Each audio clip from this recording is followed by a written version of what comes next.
It's This Week in Charles Bronson, the only news and pop culture podcast that revolves around one weirdo's obsession with the late action movie star. And that weirdo is me. And every once in a while, we get another weirdo on board. And that tonight is comedian Scott White. But we're really excited to be joined by, I would say, our first real big, well, our first select. I don't want to I don't want to say that Paul Talbot's not a celebrity. What are you trying to say? But I mean, the first act, Yes, the first person that is actually in one of the films, our first celebrity, and it's a big one for me because I love the character of Duke in Kinjite, and I went into kind of a deep dive. What's that? Kinjite. Kinjite is which is actually, you know what it really means, right? It means forbidden pleasures. Right. Well, the movie was called Kinjite, The Forbidden Subjects. Which is in Japanese. That's what it means, really. Right. And it was, how early on in your career was this film? You had been around for a few years at this point, right? Yeah, I had done,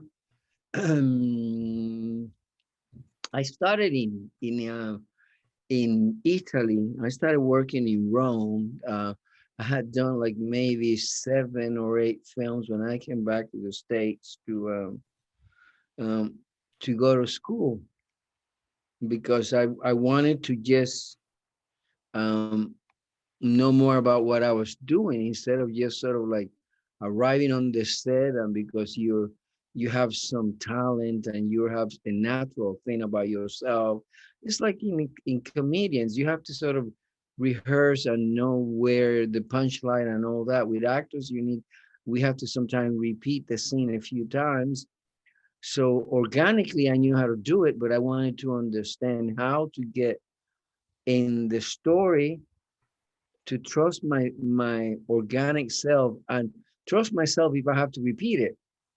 Because, there's a thing called the camera and the microphone and, that weird thing that they do at the very last minute when you're like, think they call action and then somebody comes before they call action and they put the slate, and you're in the zone and they make this loud sound. And that's you need to know that fucking technical stuff to be able to, because you're not acting for your grandma, which loves you no matter what you do. It's for a camera. You have to repeat it sometimes. And that means that you have to technically be aware, like what you were saying about before, about overlapping the conversations, to me, that's all so interesting. So I needed to learn about the technique. And basically, after I went through a lot of schools in New York, and I came here and I was studying and I started doing plays in Los Angeles, and I landed a play that there were some big actors that were names and they came to see them, and I started getting a bit of a buzz. So there was a Latino casting director that they were looking. He knew that Oliver Stone was looking for someone for Salvador. But first I worked with Abel Ferraras, um, and Melanie Griffith. In oh God, it was the first film that she had done um, after she had come back from pulling herself together with that thing with the animal and stuff. Oh, right. It was Abel's first film after Mix 45. And then I went to work with Abel. I love him. I love the way he's working with him. He's like he's a madman. He's like he allows you to do and be, and he's technical, but at the same time you can be very organic.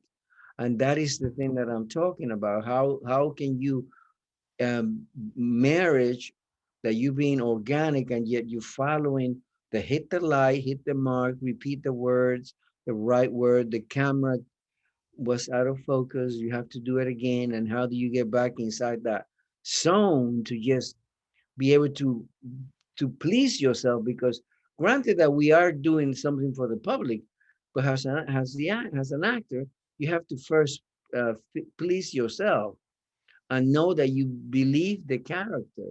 Um, so from that, I went from Abel, I went to Oliver Stone. I did Salvador. I learned some more stuff because I was working with actors that were very seasoned. I believe that when we work with actors that have been around, they teach us things. If that's your journey, that's my journey. I want to learn from, from what I do, from what other people do. I like to study. I think we learn from studying, from paying attention. I'm not saying copying, because as a comedian, you know that you're not copying anything. You cannot repeat the same uh, verse that somebody has done before. You have to put in your take. You have to put in your pain and your emotion, and that is the journey. And from that, I went to Crocodile Dundee 2, and then Kinjite came around, and the director, J. Lee Thompson, was working for Canon. J. Lee Thompson, if you know, he was known for having done the first James Bonds.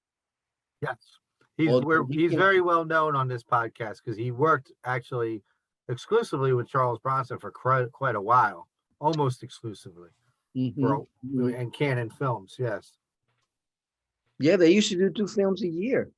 yes, they did. Now it's funny you mentioned learning because I feel like as comedians or actors or anybody in the arts, I feel like it is a lot about learning. If you want to grow and if you want to keep enjoying what you're doing. And it's funny because this podcast, I wanted to do a podcast, but I didn't want to just do a one where we try to be funny or make jokes. And I I like film, but all I know a lot about was Charles Bronson because he was my favorite growing up. But Mm. as we get to as we dive into these movies and dive into the people that are in these movies, um, you start to learn so much. And I learned so much about you just today. I found a bunch of press junkets. They were in Spanish, but a couple of them had subtitles in the bottom. And there was for a film called El Gallo that a I got friend of you. mine, El Gallo, that a Mhm. friend of mine told me to check out. I couldn't find the movie, unfortunately, but I watched as many clips of it as I could on YouTube. And I wrote that film and I directed the film and I did the costumes for the film and I directed the film and I worked in the lighting and I do the catering and I did the costumes and I did everything. I did the casting and I went almost mad trying to get it done because I was you see when I left Hollywood that I didn't want to work in this town anymore because I was really tired of doing all the usual films that they wanted me to do. I felt like saying every time because it's like from Salvador came a whole bunch of films that they wanted me to duplicate the lieutenant, and I was like, why don't you fucking just put a picture, uh, do a dummy right, because you're not going to let me be myself. You want to duplicate the same thing. There's not enough money that you're going to pay me for me to do that. right, It's like I've always been like that. And so therefore I was always looking for roles that were different. And when they stopped um, offering things that were really different, I felt that I had reached a plateau and I was waiting and fighting for films like In Hell. In Hell with Ringo Lam. Have you seen that film? I've seen that one. Have you seen it? Yeah, I went on a Jean-Claude Van Damme run not too long ago, so I saw that one. Mhm. I That was don't think I've seen In Hell. that's fucking amazing. The fights were amazing. We shot in Bulgaria. The fights were real. Ringo Lam was known for, he was an amazing director that was I guess pressurized by Quentin Tarantino, but he had created a film that I think it was the one with Uma Thurman and that big film that Oh, Tarantino Kill directed. Bill. Yeah, he actually said that he was an inspiration. The inspiration was Ringo. Ringo was a guy that was the fights were real, you know, and so he wanted me for the role of the lieutenant, and I went to see him, and I went, Ringo, I've done that, and I did that in this film, and I read the script, and it's a good role, but it's just like I'm going to be doing the same. Why don't you let me do this other role? And he said, but there's no way that they're going to believe that you are that person. When you're an Well, actor and that's your job. Yeah. yes, but he was being seeing it from the perspective of the public, you know, because I was already known for being the heavy, the criminal, you know, all the films, the bad boy, the angles, you know, my angles in my face, you know, that all that shit that we learn how to work as artists and actors, you know, and the camera, you know, blah blah blah, and blah blah blah. And I went, no, but this other character is far more interesting. Why don't you give me a shot? And he says, how do you mean? And turn around, and I took my shirt. Give me a minute.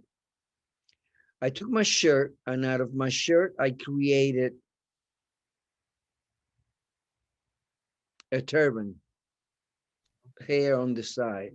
And by the time he turned around, I had already created, because I had read the whole script. I'm not the type of actors that only read, which there are a lot of actors around that only read their roles because they're only interested in their contribution to the film. I needed to know what the whole story was about. And I mean, that character is the most interesting one. He was a transgender woman, the drag queen from Bulgaria, from a gypsy. So I ended up learning how to talk Russian and dancing and all that. And in the process, to get it done, I used to arrive there before 6 because the extras, which were real criminals, because you know we shot in Bulgaria. It was low budget. They were real criminals. There were real fights. People were really getting hurt. Um, to the point that one day I had to stop a fight, and I went because somebody had gotten the rib broken, and I went, if the ambulance doesn't come in, because they wanted to send the guy walking like 2 blocks down, and I went, no, no, no, no, no, no, no, no, no, no, not on my watch. You're gonna get the ambulance to come here and they pick him up, because he's gonna get really hurt if he has to walk all the way over there. But that's gonna stop. Yeah, it's gonna stop for a couple of minutes, but we can do that for another person who's an artist that is giving us so much. And he involved that I was getting there by 4 o'clock to prepare the character. That is the kind of work that I like to do. Like during Kinjite was the same, you know. Kinjite had a story. I mean, Mr. Bronson did a situation.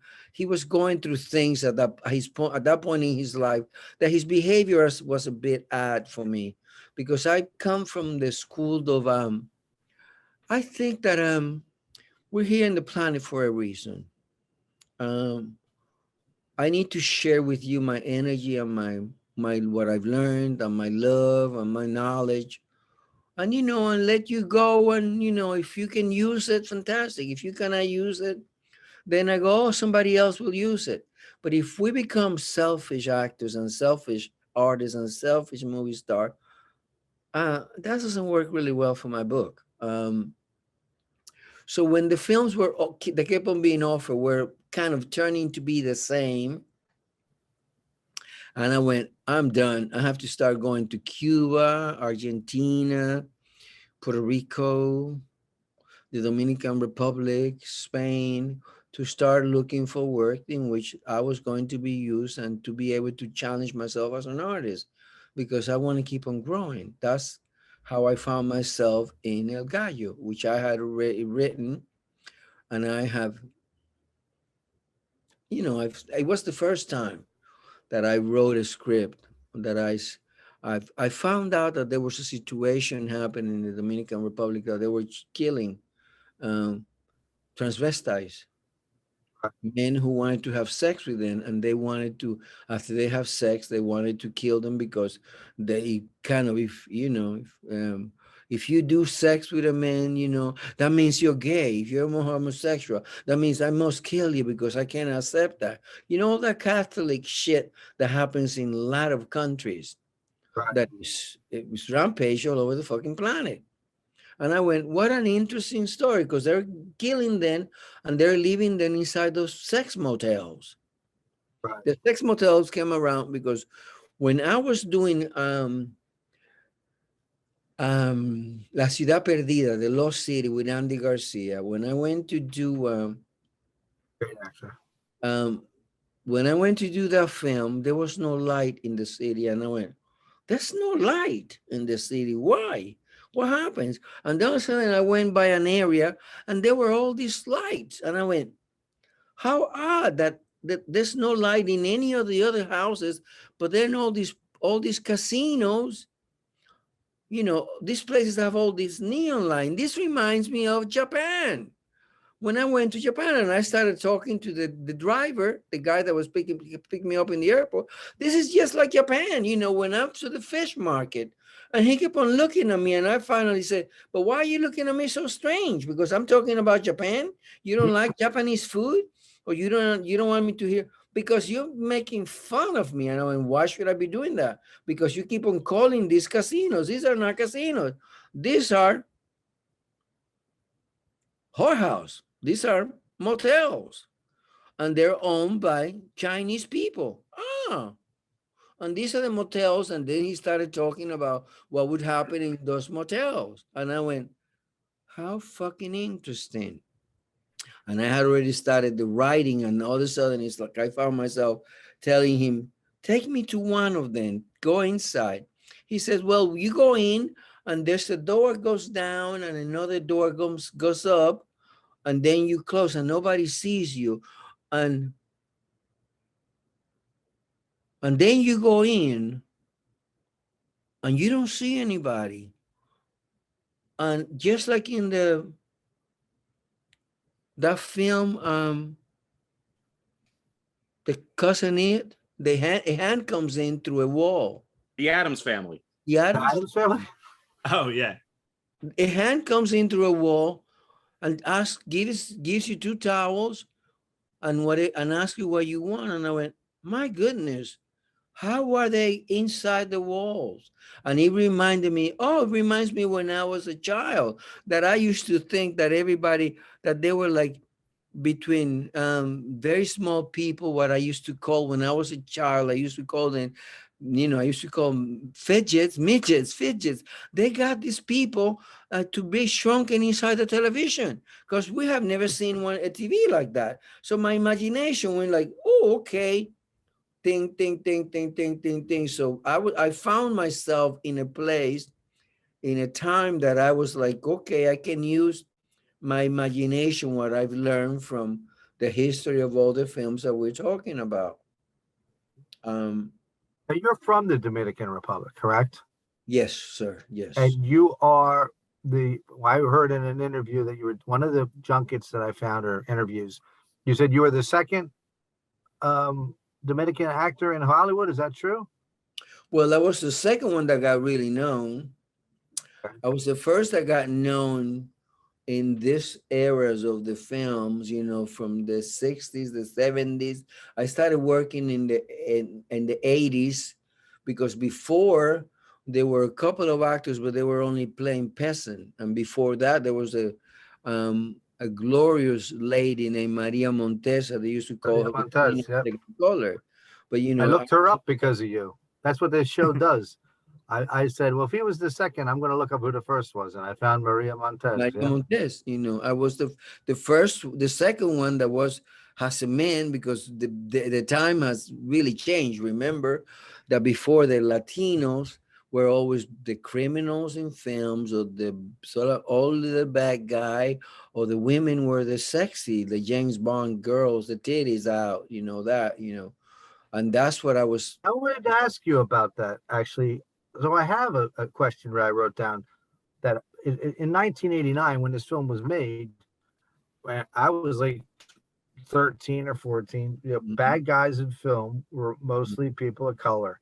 Like, mhm. so did you have any reluctance to play those parts at the time? Or at the time, was it like just that was there It any was normal. reluctance to play Remember them? when I You first have came any to regrets? Hollywood, I had gone to the series of TJ Hooker, Hill Street Blues, Miami Vice, or Any the advice? television and all that. That's what they were offering us. And if you wanted to eat, and if you wanted to create a career and learn about your craft, you did the job. Right. Because there used to be really a mafia about the Latinos. If you were not Mexican, you did not belong in in the mafia. If you were not I mean, descendant you are of, great. You are great in these roles. I mean, but I can't, I imagine, and you kind of already alluded to it, that it got kind of old for you playing yes, those at roles over all. and over. I I mean, wanted to did it write my offend own you? things Did it and offend you at hopefully all? learn. Did it offend you as a Dominican, as a Hispanic gentleman? No, not at all. No, I don't take it in like that. He gave me the power and the knowledge that I was learning, because I was learning from everything I did. How when I got Salvador, I had come from Rome, where I had worked with Fellini, and I had done quite a few interesting films. And Salome, right? Salome, with Neron, with Carlos Sofi, El Traficone, with Bruno Corbucci. I was working, but I didn't want to be just the Sarek, the Prince, the Indian. I wanted to learn more about my crafts, and that's why I started investigating about coming back to school. And I was traveling with a painter, and I came back. I was learning about colors, and when I was being a model, I was asking the photographers, yeah, I understand that you want to photograph me, but I want to learn how to print black and white. I want to know about the thing that they call the key light. What is that about? How do you get to that place? How do you understand how organically get in front of the camera, that you can follow your intuition and hit your mark right? um, you have to be in tune with something what I think I like to call is your soul. The camera has to become your lover, because I if think it shows. I think it shows in your work, even with the limited roles that you had in the '80s. Because I did a deep dive on you, and when that movie, you say it better than me, Kinjite came out. you said it, I remember. I remember reading a review that said people were cheering, like falling out of their seats when Bronson got his like final, act of justice against you. mhm. And now that I'm older and I watch it, I I, I want to know, like, do we fall out of our seats cheering for Bronson if you and Cy Richardson weren't so good at playing those characters? We Because helped. I We think, were we were the brazier that was holding his body up. right. Yeah, I mean, that's pretty accurate, I think. you kind of were. I mean, you guys were that movie. Like, Mhm. it's hard for me as a Charles Bronson fan, but I'm older now, and I'm not a kid anymore. And I watch it, and I'm like, my God, this Well, guy. Like, and then I if watched you really your have to episode of study Miami Mr. Vice. and I know that I'm cutting you off right now, but I'm That's cutting okay. you off and I'm going straight to the point. If you really follow Mr. Bronson, you know that Mr. Bronson had this belief, and that's why he kept on doing films after film with my buddy for Canon. Mhm. He was getting 2 million a film, Right. and he was not really loving. He was not showing. He respect, because I had this conversation with him. I said, "But you don't seem to be happy.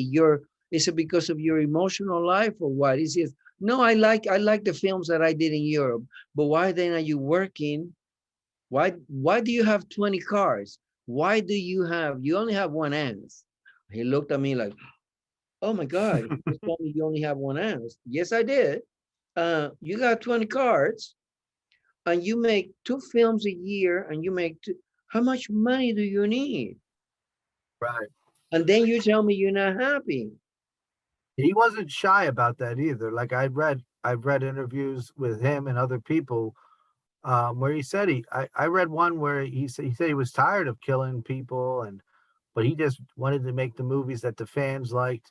But I'm honestly, he looks bored in some of those The, movies. the Scott, question is that we have to ask ourselves, and we're just basically analyzing him because you're one of his big fans and you wanted to know about him, and you're taking it, you're saying that he looks bored. Did you not think that perhaps was because he was just doing it for the money? But the question is that we have to bring ourselves to ask ourselves,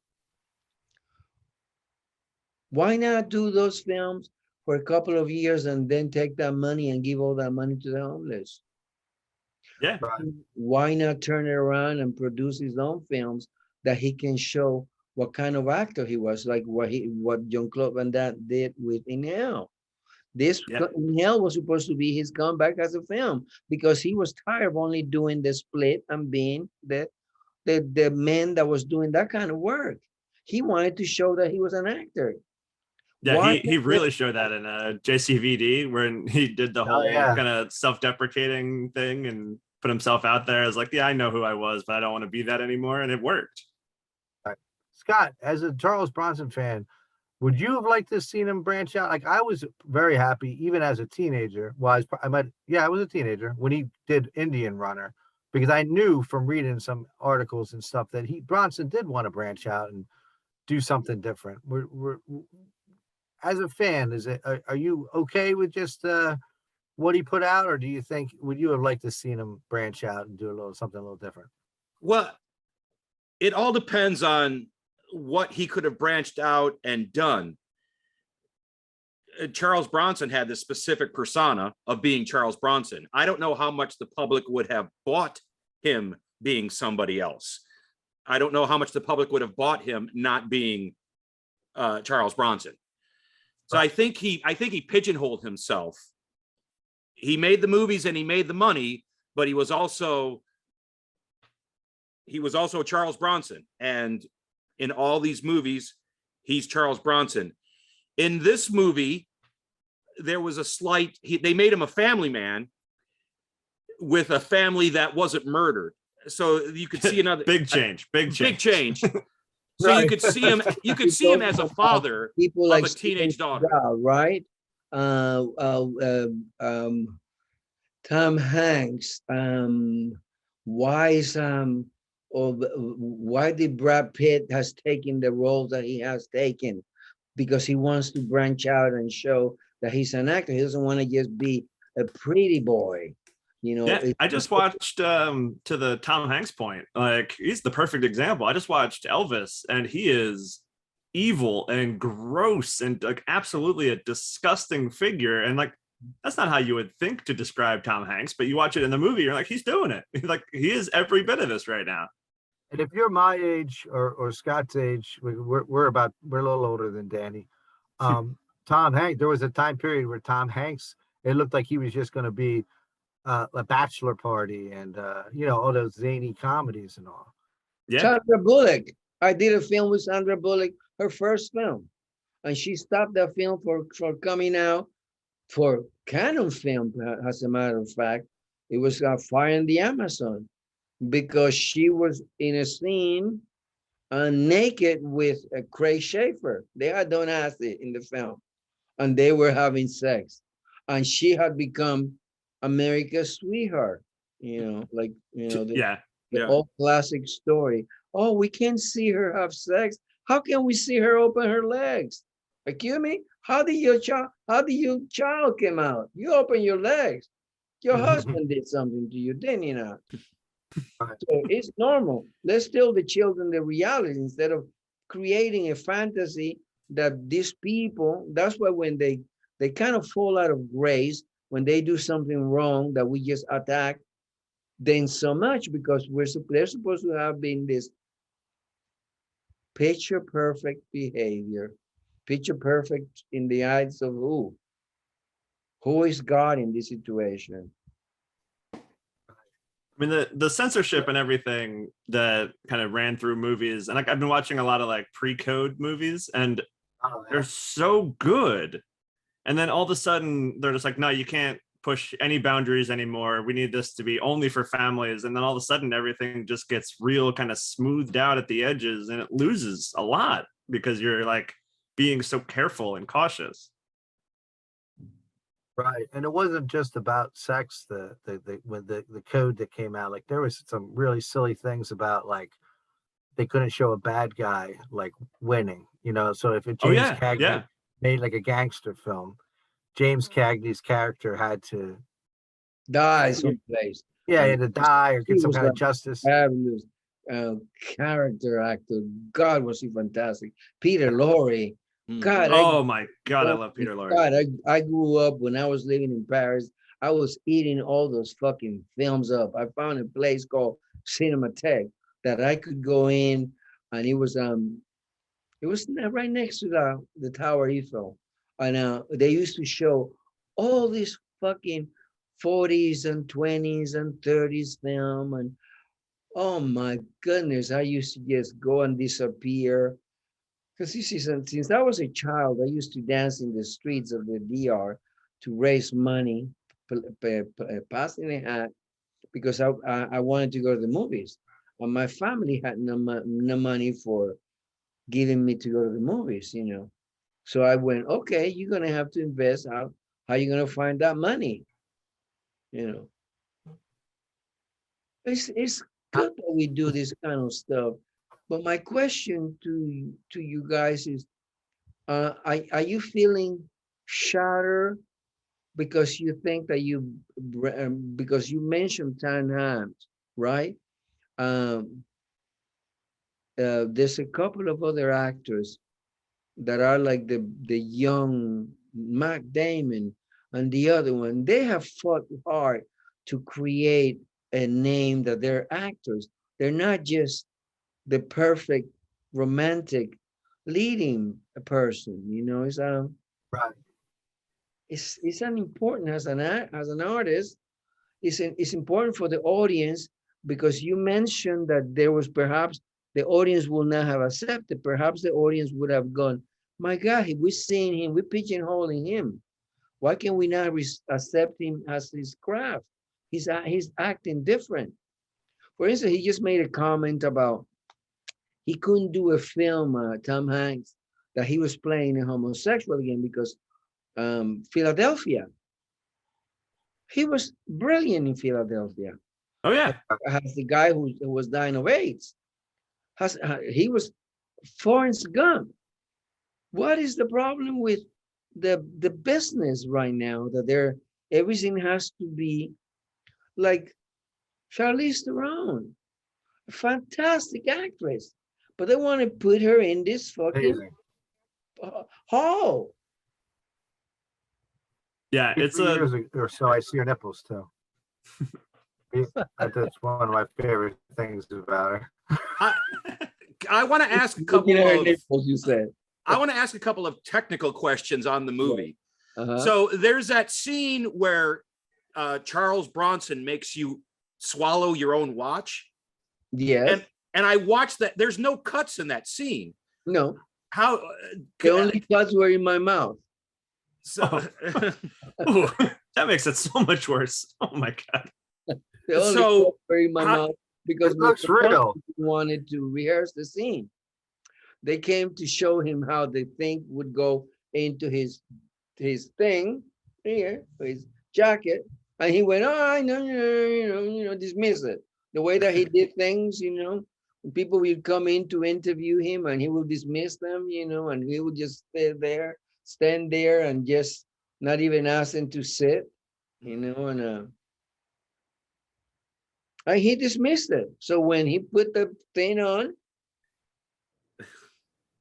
the thing went out and he basically just shredded almost Oof. inside of So my. he really fed you that watch, is what you're saying. He really put the watch had to go inside my mouth because my mouth was open. Jay Lee wanted us to see the shot in which the thing goes, my mouth open like that. So what you saw was that I was in real fear because I knew what was fucking coming because Mr. Bronson had not rehearsed it. So Oh I my knew, God. okay, I mean, this watch is bigger than the one that if he misses for a second. So when you came out that you saw that, I had a mint in my mouth that it was to create the saliva, and the Right. mint was red. That was real blood Oof. Wow. that came Is it out. safe to say you're not a big fan of Charles Bronson? No, You- not at that moment. But you know what? I don't know if he did it on purpose or he did it because he needed to hate my character. But what he did was that he gave me the hate that I needed to hate him in the film. So, so organically, so he helped me in my acting because I really did not like the man. It That's is a my really favorite line. funny thing. Huh? Like Go ahead, what, man. watching this movie, they only tell us that your character is the bad guy for a long time, and then he's just like brutalizing you and making you eat your watch and blowing up your car and doing all of this evil stuff. And to that point, he's the only person in the movie who's done anything evil. And I'm like, wait, who am I supposed to be rooting for here? Yeah. Like Yeah, they're that was telling me kinda- you're bad, but like It all depends how you see life because there were people, the ghetto boys and the bad boys. I was in a freeway in Miami one day and somebody started following us and I went, oh shit, it's a shootout and they think that and it was a whole bunch of cars full of guys screaming, swallow the watch, swallow the watch. All they wanted to say was, but I swallowed the watch. So I started laughing, swallow the watch. And I started repeating, swallow the watch. Okay. So it's That's not my favorite. not My everybody favorite was line. for My him. favorite line of yours is right after that when you say, "You're a mad dog, Crow. I kill mad dogs." I Yeah. love that. Uh, Can you do that for us right now? what was the line? You're a mad dog. You're a mad dog, Crow. I kill I mad dogs. I kill mad. Yeah. Yeah. The intensity was different because it was like I had just as been running from a car that was just about to explode. And I didn't know where the fucking thing was gonna land. That's right. That is you in front of the exploding car. yeah, that was the other one. You brought up the no cuts. Yeah. There was no double in it. No, that was There you. was Yeah. no double in it. There You're was the real hero of this film. Honestly, I'm watching Hey. Bronson, and I'm supposed to be watching Bronson because I'm here on this Bronson podcast, and he's an aggressively racist, brutal cop, and I'm like, I'm not really on board with this guy. Like, I'm not taking his side. He's Danny, like, that was the point. That was kind of the point of this podcast. Is I knew it would be funny and interesting to see the reactions of people that were younger, and also the reactions of me. Like I'm 47. When I was 14, that was what was cool in a movie. That's what the hero did. But now I have I'm married to a Puerto Rican woman. Like, I don't want to see every Hispanic person be a bad guy or whatever. But getting back to your great lines though, Juan, being from Philadelphia, me and Danny are from Philadelphia area. We love ball busting. And when Oh, your yeah. character says, when your character's at that weird football game and you say to Charles Bronson, "Bro, you slide dog, you like young Poontang, don't you?" I love that part. Cracks me up every time. Because he was looking at somebody, yeah, the young girl How about that? That's thing about all those girls. That was very much the English perversity of J. Lee Thompson. I Yeah. mean, how about that? Come here, little girl. Mhm. Where is your school? Yeah. And I mean, Right. when I heard that line, I went, "Oh my God!" Well, since you brought it up, like that's what makes the show interesting is I see different things now that I'm older, and I also watch the movies to take them apart, and I noticed that the story it had it wanted to have a message about our relationship with women, whether it be father daughter, husband wife. But even the beginning of the movie, it pans in on a billboard with a police officer and a little girl. And it says to serve and protect. But it was like everybody's role was suspect. Even the Let me priest ask you asks a Charles question. Bronson like If if we're his talking relationship with about, his daughter. can I stop you for a second Yeah, here to ask you a question? sure.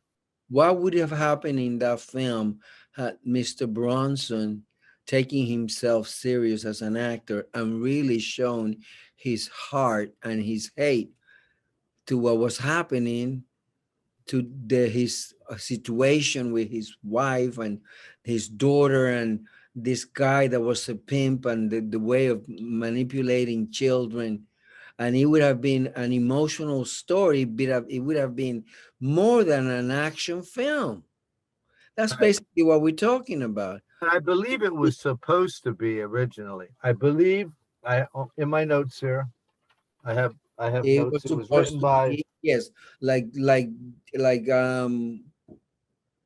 Van Damme in hell was supposed to, he lost his wife and he's having all those horrible dreams. It has to be about the substance of humanity, the pain that we're suffering. So that therefore we're seeing all these horrible things in society, but we're seeing these people who are the vigilantes, who are the heroes, shows emotionally what price they're paying. But if the actor doesn't right. show up for the event, we start rooting the bad guys. Yeah, there was definitely a lot of that going on with this for me. We're like, you see him have his like realization that he was racist and that he was wrong, but he's so lazy about it in the first place that when he has the realization, it's also feels like he's being lazy about it. He's just like, yeah, whatever. I guess I won't be racist anymore. Whatever. Everybody can live, and like it doesn't carry over like that emotional impact that it would if it felt like he was going for it on either side, but he didn't really feel like he was going for it. Well, the movie itself. How Um, could he have done that? Because that is a question that when I'm acting, that I ask myself, or when I'm teaching, that I ask myself, what will the last look be like? What will the last take be like? What will the last second? What are your emotions? Does the character has a future? Does the character has an empathy for the planet? Does the character shows his pain? Because there's a hooker when you do that with the audience. You can change the story. He walked away into this horizon, a stoic, and never looked back. Yeah. He Yeah. never replayed any remorse at the very last second to see, okay, he's paying the price. I'm gonna pay the price because I got him now in a place that he's not safe, and they're gonna kill him and fuck him. And Yeah, now that I'm gonna have to live with that thought in my head, because every time we do something evil, if we do it in knowingly, we as human beings pay a price. yeah, it did not feel like he was walking away with the weight of what he did. That he did at Like all. we're supposed to be like, the well, he saved way his that life movie and was kind of supposed did a to end was thing. even weirder. You know, Now, I studied. Yeah, I studied. I went. I went to college for this. Now, I was studying or reading about this film in Paul Talbot's Bronson's Loose Again, which is a great books if you ever want to pick them up. And the way the movie was supposed to end was even more bizarre. They were supposed to, you were there. He was supposed to like leave two duffel bags, I guess, with Cy Richardson's character and Duke's character, like all bloody duffel bags on a golf course with a note that said they liked the little girls too much or something weird like that. Like that's even more disturbing because then I got a picture of Bronson in my head, like hacking people up and Yeah, putting like them taking the time out of his day. yeah. Well, I don't ever think of him doing, Leaving pieces of the body. That would have been more horrific, but at least it would have shown him if he would have to be gotten dirty, which he never really did. Yeah. Because Mr. Bronson, Mr. Lovely Mr. Bronson, used to demand the first 8 hours of filming for himself. All makes these sense. close-ups were done first. Yeah. And I had to be there to deliver my lines for him. And then I heard he asked for less dialogue in his films too. When he came for my lines, Mr. Bronson got on the car and went home. Right. Can I ask you some questions from listeners? Let's talk, sure. Let's talk about the difference of action films, let's say for instance, and heavy that somebody like Jack Nicholson plays. He plays like the griminess of what Charles Bronson's character could have been, especially if you think about that priest conversation. I don't remember which one of you brought it up, but when the priest is like, "Are you into your own daughter?" basically, and he's like, "I'm not saying no." That's what I was trying to bring up. Yeah. Like that's what I was trying to bring up earlier. Yeah, I wasn't sure which one of you brought that up. Yeah. The relationships between the movie just shows abusive relationships between men and women, whether or not it was Duke, Juan's character, or it was the Japanese businessman, just kind of brushing off his infidelities on it being a business expense or whatever. It's an ugly film, and I wonder like who greenlighted it, who looked at a script of a film that was bookended, to steal a line from Paul Talbot's book, a movie that was bookended with male rape. Who greenlighted this film? Menachem Golan, I guess. Well, stories that society kind of lives every day, but they don't want to really see it. See, that's the thing. It's set up there to tell these stories that nobody really wants to hear. But if it's well enough made, it's putting you in a position where you can see it and now you can have an actual real opinion on it and bring that into the real world. Instead, I'm just like, oh, well, that doc scene at the end was kind of fun, but like the rest of it was whatever. I got none of what I could have gotten out of this movie with what it had to offer. All right, well, this is This Week in Charles Bronson. We don't have to be bashing the man the whole time. Nobody the reality of things that happen in the film. That's not bashing. Nobody's saying anything. The man was going through, because when I asked him about certain things, somebody told me, well, he's very distant. Then he tried to become my friend. But I was already in the midst of my character, and I went, we don't have to be friends. We just have to sort of work together. His wife did die with less than a year after that. His wife was going through cancer, and he was going through a lot of emotional stuff. But even as an actor, if we talk, we're not bashing, we're talking about technical things. If you go through something horrific like that in life, you put it inside your work. Right. So you're saying he could have used the emotion of his wife dying of cancer. He could have used that in his character. That pain and that rage. The pain and the rage instead of just being a blank slate. Thank you. And show the pain that he's suffering because he's seeing that happening while somebody that he loves is dying, and he's trying to save this little girl. He can just, replace one with the other. That's what actors do all the time. You don't have to kill somebody to sort of play that you love killing somebody.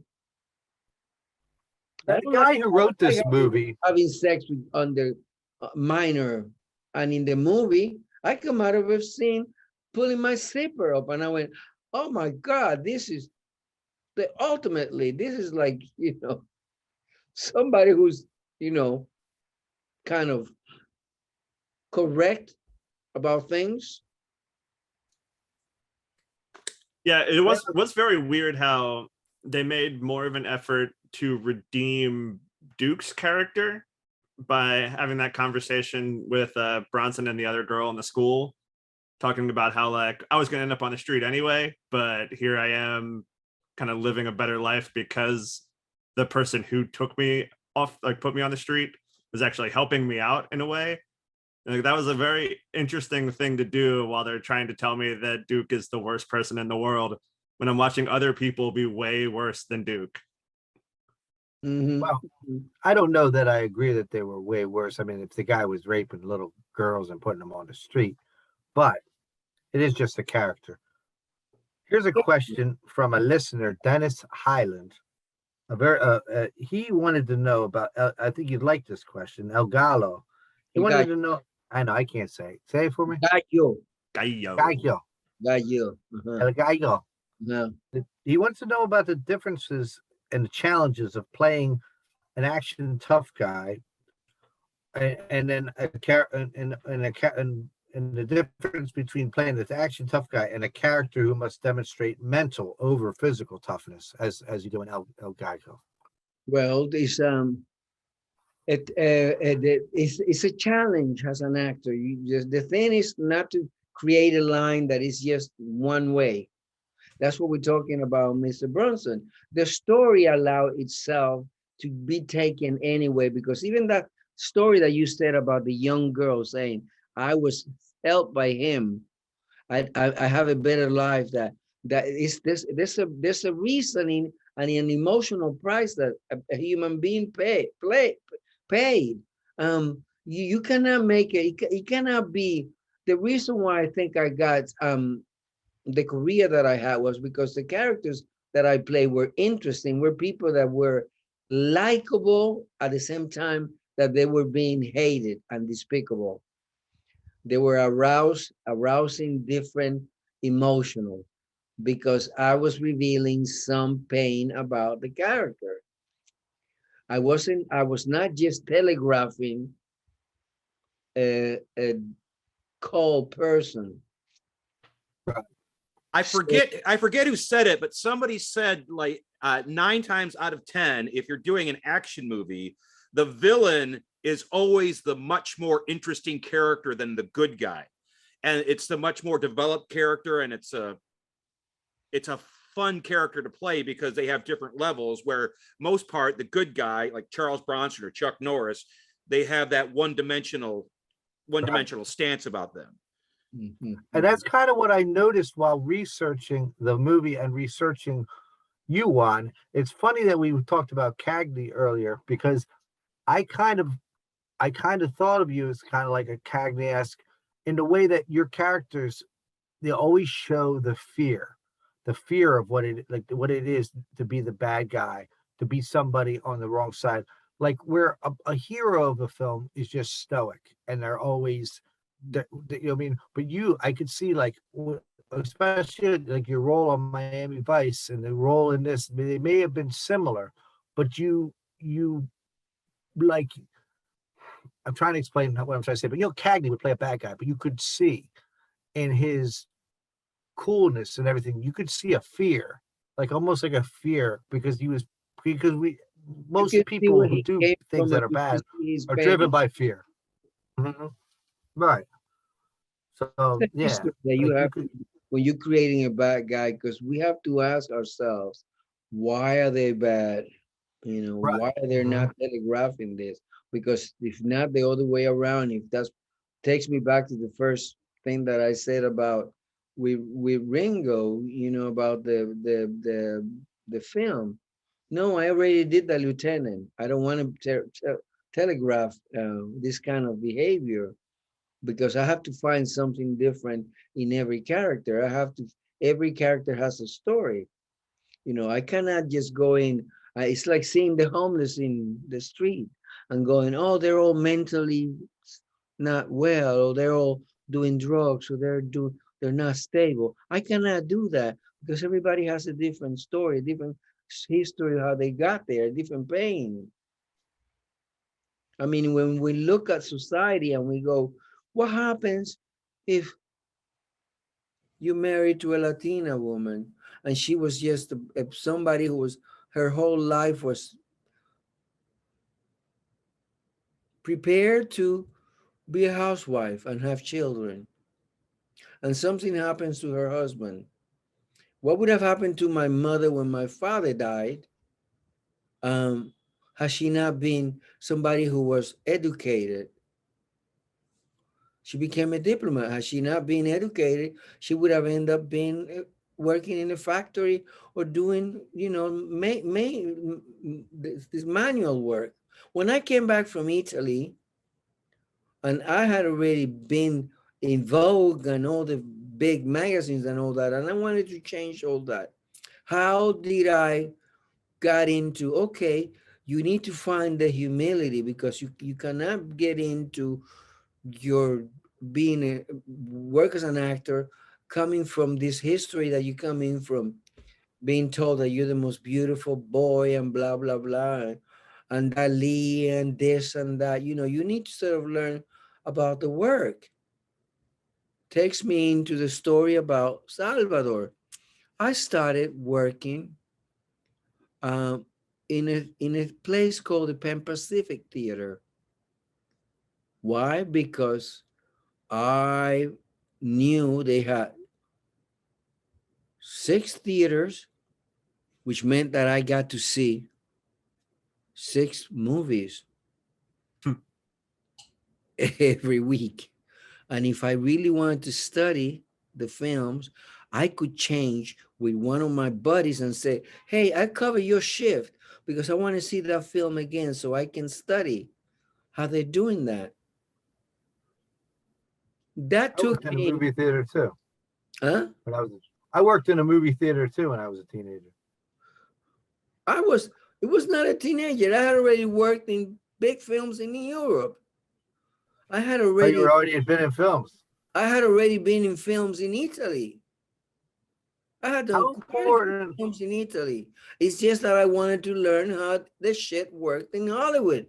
Better still, I Right. started working. A friend of mine told me, we're getting $25, 375 a day, an hour. But if you work as an extra, okay, you get $40 and you get your lunch and you can see how they're doing this shit. Oh my God, let's sign in. One of the first films that I went in to work was The Onion Fields with Huh. John Savage, Ted Danson, James Woods. And I used to be always there like in a corner, because you cannot be in the front. You have to sort of hiding to see how are they doing. Wow, he's doing that. Why is he playing at he's paying attention to that? Oh, he's gonna pick that up. He's oh, he's picking that onions. I wonder if he's gonna smell it or what, or he's gonna clean his hands. I was really learning, paying attention to the details. Things as human beings, as writers, or as an artist, you got to take a look at the light. You have to take a look at what the changes come, and so you put your take on it. The story goes that it was Harold Becker who ended up doing known really for the following film that he did a few times years later, which was Scent of a Woman with Al Pacino, which is a brilliant film. And he started with the Onion films, and he took a look at, and he looked at me, and I went, "Oh shit, they're gonna fire me because I'm too close to it." And he went, "Bring me that kid over here." And he went, "Hey kid, um, was I making any noise, sir, when I was watching?" No, no, no, no, no. I want to find out if you want to make any money. And I just kind of looked at him like, "Excuse me? Like doing what?" He went, "Oh, no, no, no, no, oh, no. Oh, no. Oh, that's not what I'm thinking about. Oh, no, because I see you're so interested. How would you like to be the double for this actor?" And I went, "I mean, do I get paid more money?" "Yeah, you do." I know. And when I started doing that, James Wood, we used to start looking at me and going, the actor was Franklin Sales that I was doubling. And he was looking at me and saying, can you believe that? Look at that young booger. He's acting, he's doing it. He's falling off the bed without being afraid that he's gonna get himself. He's doing it all so fucking natural. He's he's great. He's actually even fucking better than Franklin. Look at him. Look at him. And the reason why I'm telling you this is because the interesting thing during Salvador was that when I did that play, that I went for afterwards to audition. I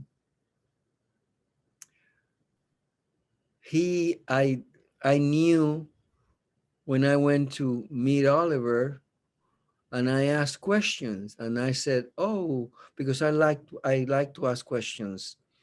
I think that it's important for us to communicate with each other, you know." And I went, maybe he doesn't like to be asked questions because, you know, maybe he's too important, you know. He's one of like some of the actors that sometimes you cannot get near them because they have such a shield around them. And but when I went away, I told the agency they're gonna call because they're gonna see me again. And why? Because he told me he likes everything about me. So he's not going to find, if he really likes everything about me, they're not going to find somebody that he's going to like as much. If he really trusts his gut, he's going to come back. Are you doing drugs? No, I don't do drugs. That's gone. I don't drink. I don't do any of that shit. Okay. So when they called me, it was to read with Jimmy Woods. And he remembered me from before. And he told Oliver, Oliver, he's the best. Look at him. There's sometimes you have to tell the actor when they come in and they do a work like that, man, I respect you. I respect your craft. And let them leave their place. Before I was in the elevator, he came and gave me the script. I'm saying that because there's times that we have to stand up for ourselves and sort of tell people our point of view, you know, when we're not feeling safe, you know. We don't care. I cannot care about if you're like humongous star. I couldn't care that Mr. Bronson was such a big star, you know, when he was, you know, no, sir, you know, this behavior is okay, that behavior is really not okay, you know. You know, you tell people, you know, no, you know, during that scene, that the film, when they when the car goes inside the water, boom. Yeah, at the end where Yeah. Mm-hmm. That's not me. It's coming out because I called the agency and told them, you know, I know it's really late, But I gotta tell you, they're talking about they want to put me in a car and they're gonna dump it in the river, flying in the river, blah, boom. And then he's They gonna wanted start you to do taking that? me- no, in the San Pedro. And I was watching that San Pedro. There was shit all over the fucking place, garbage everywhere. And I went, they're going to start saying, act dead, act dead, act dead. And I know I'm not the star of that movie, so they're going to let me be there. And I have fear of the water because I saw when I was a child, a boy that was being raised by my mom drowned in a river when I was helpless trying to save him. And I went, I cannot do that. So things happen. Sometimes we have to speak up for things that we believe in. And if they realize that it is something that is so important to you, they protect you. They don't fight you. Because you're not doing it for the ego. Have you The ever, things- did you Oh, go ever ahead. speak up for yourself and it cost you a job or it cost you a part? Good question. Yeah. I went up for a film with Cheech and Chong, and I told them that I was Dominican. And an actor just told me, "You are crazy. Why didn't you tell them that you were descendant of Mexican Indians?" Because they were saying that you're very exotic. You look Indian. You could be Mexican. But I went, but I'm Dominican. But dude, you told them that you're Dominican. Then they're going to give you the job because they're only hiring Mexicans in this film. Oh, okay. Speaking of What are you gonna things do? that are speaking of things that are important to you, and then to piggyback off of that, you just mentioned being Dominican. I found an interview, and I believe it was for I think it was after El Gato was Got made. you. El Gallo. You were talking about you were doing a master class in the Dominican. Was that with was it with children or did I No, get that no, wrong? no, no, no. Young adults. Young adults, and you were talking about in the same interview about how not that you personally brought the film industry to the Dominican, but you were part of that, and how important it was to you, and how people there, the carpenters who were once making caskets, for dead bodies, are now making them for the movies. And you said something about how the seamstresses that were making dresses for quinceañeras and this and that But that's are now something that I making spoke dresses to for, the and you seem president at very the time. proud. I spoke to the president at the time because somebody had come in and told me they're going to sit you on the chair on the table across from the main man. The president wants to hear what your point of view is. And they were trying to get something going on. They came to tell me that they were trying to teach the peasants how to save the crops when the hurricanes come. The whole thing about the garbage, that they throw garbage in the rivers and all that. I've always, I think, as a voice, as an actor, it's not being political. It's kind of respecting the planet. I have to sort of give something back and say, I've been given a gift. I've been given a voice. I've been given a chance to do this. So I have to share some of this. So they're saying that they want to create, be able to grow vegetables air drones. So if there's a hurricane, because I had already had an experience, there had been a hurricane and there was a film festival and they canceled it. And I went, we shouldn't cancel it. We need to make a show of what is happening. It's not a pretty thing, but we need to show the world what happens to the real people that are struggling to survive when a hurricane comes. Perhaps the world can help us. So that's where I was coming from when I was saying, if we open up a school, the guy who is his father created boxes to put bodies in. He's going to be able to create sets. So he's going to have, instead of showing making little dresses for, they can be doing costume for films. The painters could be doing, instead of selling their things in the street, they could be creating backdrops. And because the industry needed to be spoken about, and I wasn't getting anything out of that, but just what I feel now, what I'm feeling when I'm talking to you, that I get emotional because,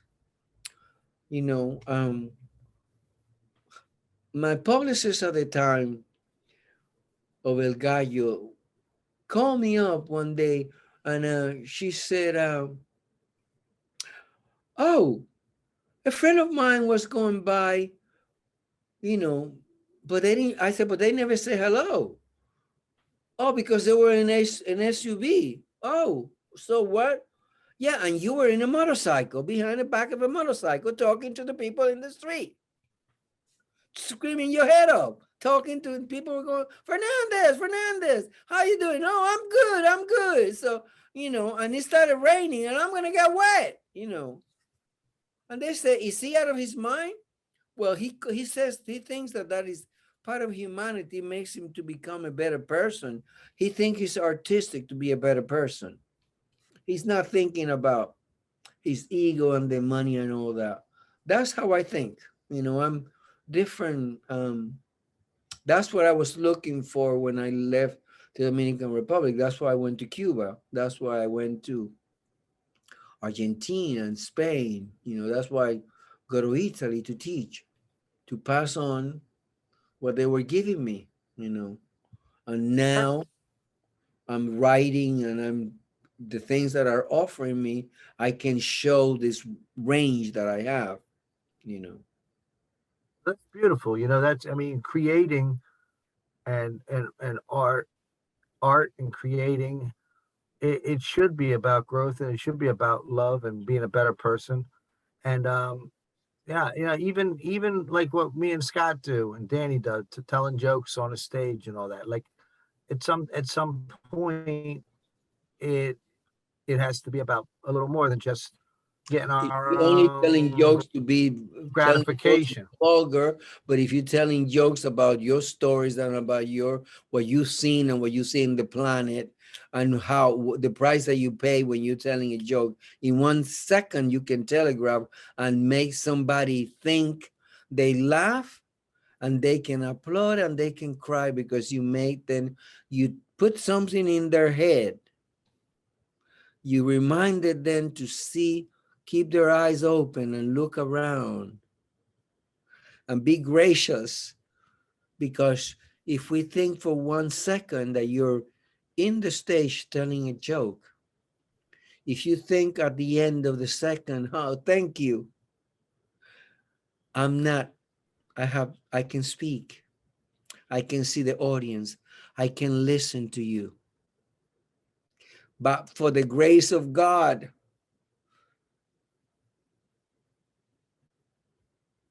What I love about doing this program is when I reached out to you, I reached out to Duke. You know what I mean? And I thought I was going to be interviewing Duke. And then I start diving in and I start looking. And then I come across this person who had a love for his country and for people. And, and it was just, and for the and you still industry and do. the craft. And you Right. still do. I still have Duke. We have all those characters inside all of us. The thing that I do have that is perhaps maybe different from you, I don't know, because I haven't seen your work, is that I use all the shit that has happened to me in my life and all the things that I've seen and that I feel and all that, and I use it in my work.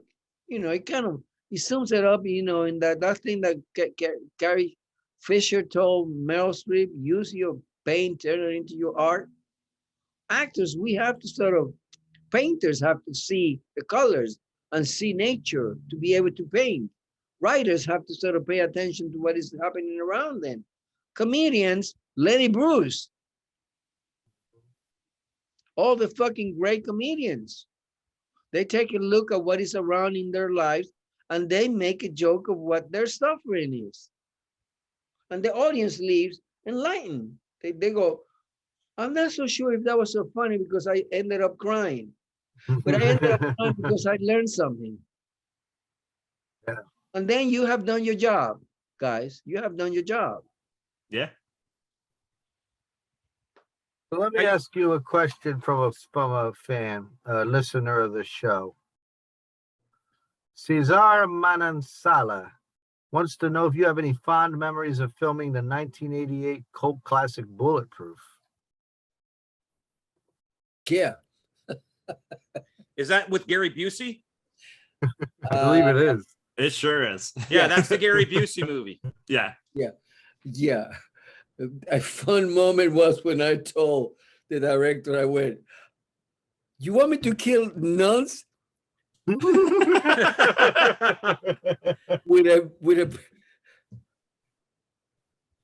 Uzi?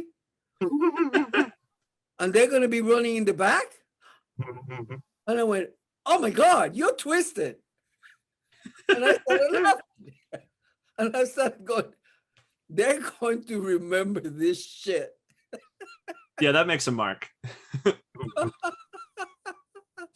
There was another Latino actor in that film that was, he was in a big series, Henry Enriquez. Oh, he was a fine actor. You know, you learn things from, wasn't Henry Silva in that film also? Yes. Talk about fine actors. Fine gentlemen, elegant, history. That man had created history with his story of his chronology of films. I mean, he had worked with everybody. Yeah, he's got quite a list. Yeah. I just watched Sharky's Machine, and he's the killer in that. Yeah. I was gonna say he's in Ghost Dog, which I just watched not too long ago for the first time. He's an amazing actor. I should say that Scott White has a podcast, the Burt Reynolds and Charles Bronson podcast, where he talks about Burt Reynolds and Charles Bronson movies. And it's Sharky's That's Machine. interesting. There's a classic for you. I did a film with Mr. Bronson and God, what was that film? Sometimes I black out names. It was about a club. That guy that had won an Academy Award nomination. He had Jeff Goldblum. I'm gonna have to fucking look it up right now. Do some research here, yeah. Yeah. You with Bronson or with Burt Reynolds, you mean? Burt Reynolds.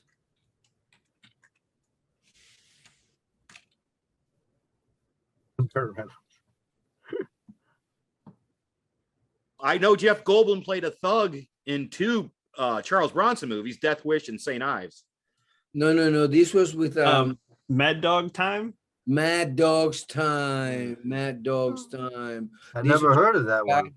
Oh my God! Take a look at that film. That's Henry Silva too. That's Henry crazy. Silva. It was a classic. I mean, he had Diane Lane, and I mean, he had what was the guy that was nominated for an Oscar? He had the guy that was Diane Lane. The guy that was in the original Dunes. Kyle MacLachlan. Kyle Yeah. MacLachlan Yes. from Twin Peaks. Yeah. Yes, he was in it. Billy Idol. He was Richard Pryor's last film. Wow. Richard now Dreyfuss is I in it. gotta Paul watch Anka's in it. I want to watch this movie. What is Yeah. it, Cannonball Run? Wait, hold on. It's a Larry Bishop movie. Okay. Larry Bishop, which came from the school of the boys, Frank Sinatra and the five boys in Las Rat Vegas. Pack? Yeah. Rat Pack. The Rat Yeah, Pack. that's it. That was it. All right, cool. Yeah, I'm gonna have to watch Hey, this movie. We found we found the name because it was gonna fucking drive me nuts. You have a connection to everything there, Juan. Juan, you worked with Michelle Rodriguez, another, I believe, Dominican actress, right? I love her. She's gorgeous. You were in one of these. I didn't know these existed, but there's short films that go along with those Fast and Furious films with Vin Diesel and all them. He directed that. Well, he Yeah. directed it together with Jesse Terreros. Jesse Terreros is the guy who did all those musicals. You know, I eventually did a music video with him for Romeo Santos and Marc Anthony. Oh, cool. Did it feel cool to get tapped to do that? Like, to be asked to do that with Michelle Rodriguez and Vin Diesel. I mean, those are pretty hip movies, man. They're pretty cool. Like, Well, the to one get with Vin asked to Diesel work with them. or the one with Michelle Rodriguez, the one with Vin Diesel had a very interesting story for me because I turned that down at the end. And You were in a couple things with Michelle, weren't you? Or no? Or did I get that wrong? no, I did that with Michelle, Trópico de Sangres, and Michelle was a lovely lady. She came in to my house and told me about the project. She was brought into my house by Celines Toribio, that was married to, was dating Michelle's publicist. And she had been told about the film and she wanted to do it, but she basically came in and told me, I need to feel safe. I could only do this if you play Trujillo, because I know that you're going to do a great job. And so we discussed that over lunch and we shook hands in my house. And I went, okay, we done it. Because the producer had come in to meet me and I did not know really too much about that situation, so I wanted to feel safe knowing that the girls were going to, because it's a very heavy story for the Dominicans. He talks about las hermanas Mirabal, which is the girls that were killed by, they said Trujillo was the one that wanted them to kill. At that point, at that time, women were not supposed to be spoken and political, and these women were university study, and talk politics. In the Dominican Republic at that time, anybody that talked politics against anything that was anti-Trujillo disappeared. It's a story of the real story. This is a real story I'm talking about. Why the first time that I did it was they wanted me to play Balaguer, and I went, I'm not so sure about this. The timing is not right. And I went to sit underneath a tree. I did one of the things I do. I sat on a tree to think, kind of meditate on it. And the spirit of my brother came into my face. And I went, the timing is not right to do that, because my brother had disappeared when I was a child. And I used to see my mother. This is a real story that I'm talking about right now. It's all real stories that I'm talking about. We came to the United States when I was a child because we were looking for my brother that had disappeared during the dictatorship of Trujillo. So I needed to be very clear about what it was, what it represented to me when I was doing that. The research of the voice, the research of the racism of the man. He used to paint his face white because he didn't want his grandmother that was dark. She was black. There's not a picture of her anywhere to be seen. and he brought in, he imported, I think it was 50,000 Jewish families because he wanted to make the race more white. He was a racist, the same way like Batista was. The funny thing is that I played Batista. Batista was the first president of Cuba. That is one of the most racist country I've ever been to. And he was Chinese and black. But he also did an amazing thing. He included the law to protect teachers. Like Trujillo had all the roads at the beginning of the Dominican Republic built. So it's like all these heavy characters that have this duality. I get interested by that. So that's how I got involved into the thing with Michelle, how I managed to turn that, the film with Vin Diesel down was because at the end, once again, the ending of the film was, I'm in a car in the middle of the ocean. And I hear again, be dead, be dead, be dead. And I went, you know what? I love the idea. I love the film. I love the script. I think the role is fantastic. But you know, I'm going to tell you something, which I said once before to a director. I saw somebody die very dear in my family while I drowned. And I know that I'm not the star of the film. The star of the film is called Vin Diesel. And you're going to, when he gets out of the water, you're going to get those guys with the, you know, the gargoyles get him out. But I'm the one that's the supporting one. So I'm going to be suffering, going through panic when the thing goes into the ocean. I'm not going to do that. I cannot do that. So thank you very much. It was lovely meeting you. So I guess that's the end of this conversation, right? So I thank them very much. It was Diane Crittenden, who was the casting director who got me in for Crocodile Dundee 2. She brought me in for that film. And I picked my photos and stuff, and I wish him luck.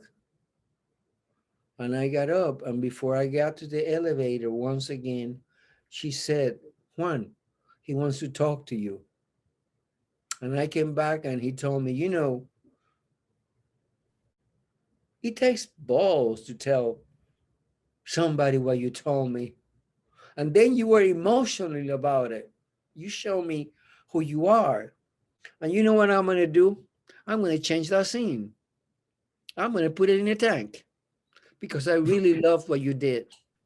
That's a massive change. Wow. So the last scene was the fight in the tank. And he says, can you do the fight in the tank? And I went, yeah, I can touch my feet.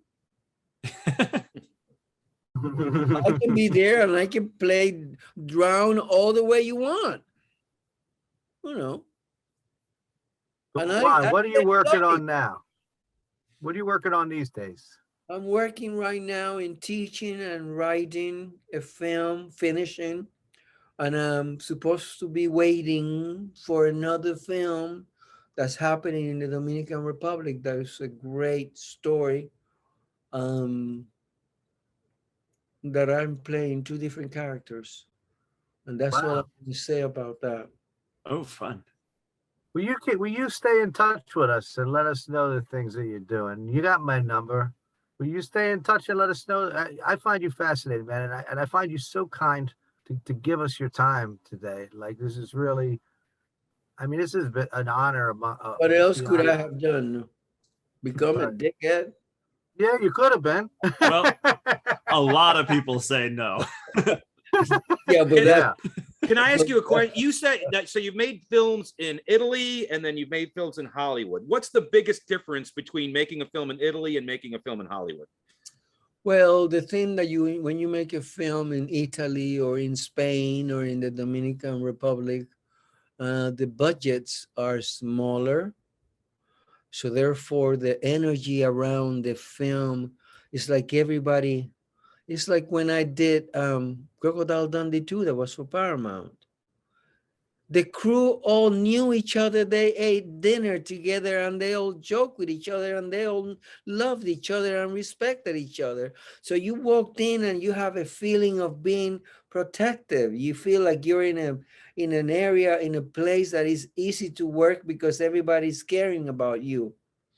So you feel a love around that you're not afraid. And sometimes when you work with those big films, there's so many fucking egos. You do films and in which the actress says, "Oh, you cannot smoke around two two two two." I used to smoke. You cannot smoke anywhere around 2 blocks, 4 blocks around where I am at. Um, you cannot get on that line because only the stars get on the line first. It's a different kind of energy, when you're working in this kind of places. People are people. People are treating each other like with empathy. I grew up in New York City, in which I got around, in which the artists all knew that there was someone else in town, and that was me at that point. And it's like all the artists. It was like a renaissance of art. That treatment that artists have in Europe, in which they all sponsor each other, they all help each other. It's not that, I go to the gym. Some people talk to me. Some people talk to me about wonderful stuff. Some people talk to me about the bullshit about what is the next job. Oh, but they talk to me for a distance. They don't talk to Juan. They talk to, me like if I'm in some fucking, like in Santo Domingo, it happens sometimes. Like I'm an icon and I'm I'm untouchable. No, I want to go go. Let me go look at the mango so I can choose where the ones that are. Oh, this one, okay, are this one sweet? Oh no, don't get those. Those are not that good. Come. Because if you stay open to people, people will show up and help you.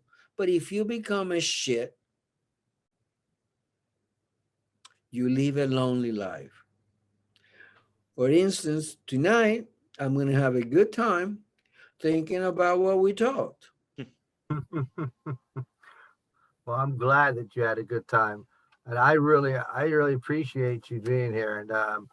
And Scott, do you have any more questions for Mr. No, but I'm Fernandez? going to put that on a T-shirt. If you're a shit, you're going to live a lonely life. That is Yeah. that's a Yeah. T-shirt quote right there. That It's is the a truth, beautiful one. I mean, it's a real truth. Yeah. If you're shit, you We live got to a put lonely that up life on the. and probably died alone. I'm going to put that up on the Facebook page. If you're Actually, shitting I out. do have. So this is. I don't mean to draw this out, but it's a technical question. Mhm. In the movie, you snort cocaine. How do you technically do that? Do you actually snort whatever that is that's going up your nose, or is there a I know how to device? do that. It's usually sugar Okay, or talcum powder, and you get diarrhea. so Oh, wow. you actually snort it. Well, yeah, if you want to see the white here, you got to do it. It's that cooking powder. Um, it's like soda water. And if Powder. you have to do it because they fucked up the first 2 times, by the fourth, fifth time, you start running. You start running because you have to hit the bathroom. I got one more question. But what, you thought that we were going to be like real cokes? No. I got one more question. Your characters often dress really sharp. Is that anything like you in real life, or is that just is that just wardrobe? Yeah, if I can influence them because I want them to have be different. Yes, I do. I come from fashion, dude. I used Yeah. to walk the runways in Paris and I Italy. saw your the way I contacted you, that website. It looked like it was See, mostly and modeling type my stuff. Instagram, D Juan Fernandez, THED Juan Fernandez. You see all the part of my history, films, and where I started doing fashions in Paris and in Milano and London and Rome and Japan. And I used to do the Vogue and the runways and all that. And it was like when I started as a kid in New York in fashion, because the drawing Antonio Lopez was drawing me. So my education, and then I started traveling with Dali for quite a long time of my life. So I was educated about the essential thing about us as human being, of the uniqueness what you have, because we all have a heart, we all have, two legs if we're lucky, or two eyes. But what makes us different is your individuality, that uniqueness that you have. So your presentation, the world is very visual. It's like, I don't know if you looked at your girlfriend's tit the first time you saw her. Men have a way of picking up things, Mhm. fashion is I the did. thing that Yeah, we look at. I did look at that, and I snorted the real Coke too. Oh But my God, that's daring. not for a long time, Juan. Not for a long time. Danny, how cool is that? He did. I forgot about that. I stumbled across something about you and Dolly, but it was in Spanish, and I tried to understand what I could. That's pretty interesting. That is amazing. This Mhm. man is amazing, and I can't thank you enough for being here. Well, And I just this week we're calling it, or well, this episode we're gonna call it This Week with Juan Fernandez instead of This Week in Charles Bronson. All right, okay. Let me and know. and let's stay in Put the touch. link, put the What's links that? of the episodes so people talk and they can see it. So they Yeah. can go in and see what it is that I'm talking about. So it's not just about funny fake and it's all just stories about films, because we haven't just talked about films, you know, there's a responsibility that we're talking about, as comedians, as writers, you have responsibility, I mean, what was Richard Pryor? What was Lenny Bruce? What were Right. all? What was Robin Williams? What were all those great comedians talking about? What was? Uh, it's an amazing how they marry Buster Keaton, Charles Chaplin.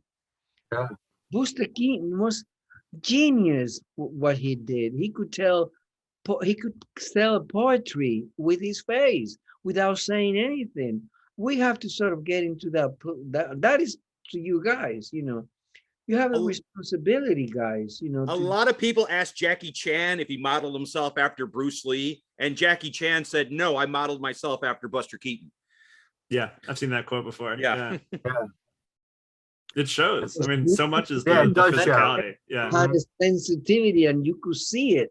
And it's like Peter Lorre. Peter Lorre could tell a story with just by looking at the camera. Oh my Not God. be Peter able to- Lorre, Oh, talking about people who could do anything, and think like Peter Lorre in the Hitchcock movies is the scariest person in the world. Yeah. And then Mhm. later in his life, he's doing Vincent Price kind of goofy comedy horror stuff, and it works Right. then too. It's like he can do all of it, and it just always works. Have you ever seen He's M? so- Which one? What? M? Oh yeah, Yeah. yeah, Yeah. Oh man. Yeah. yeah. He He's he so has just one of relevant, those too. faces. Yeah. He's still relevant. He pops up. You know how he used to pop up on Bugs Bunny? Well, he pops up on my a son's. lot My of son the watches children, SpongeBob, and he they pops up on don't know much SpongeBob. about history, they don't study, which Mhm. is one of the things that I'm passing on when I teach uh, in Italy. I have like sometimes like 300 students for 3 different years. And one of the things that I talk about is you need to study the history of where acting began, because, do you know that I trained in the Royal Academy of Acting, which I did? Ah. You know that I went to Uta Hagen HBO studio, that I worked with the Strasbourg method, that I studied with Kim Stanley, the greatest American actors ever lived. You know, I have a history of studying, and I teach and I keep on studying, because we cannot stop.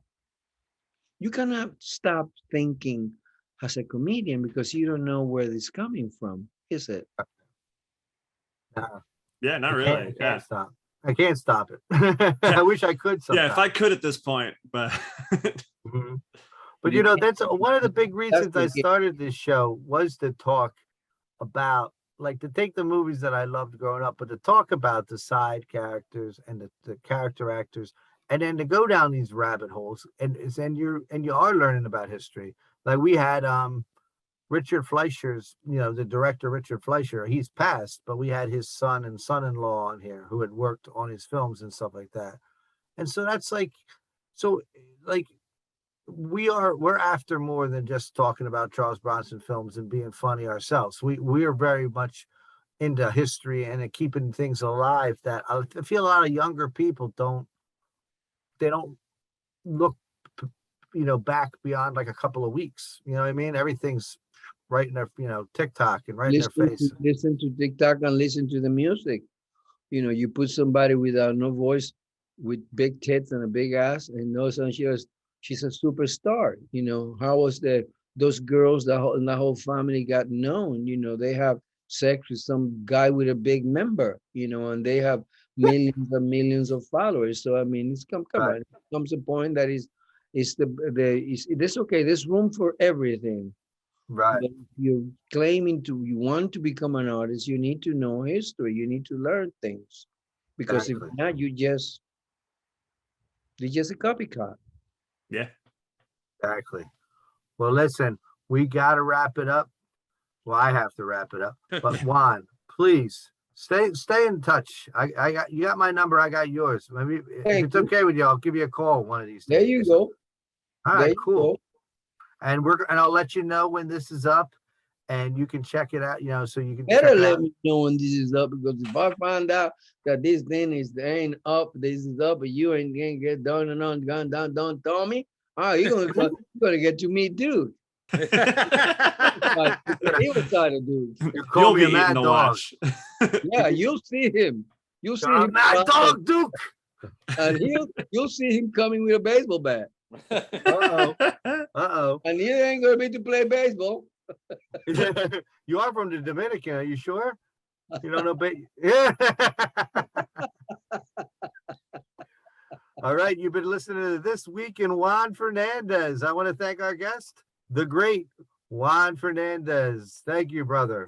Thank you, guys. And our other special guest, the great Scott White. Hello. Thank you. Good night, everybody.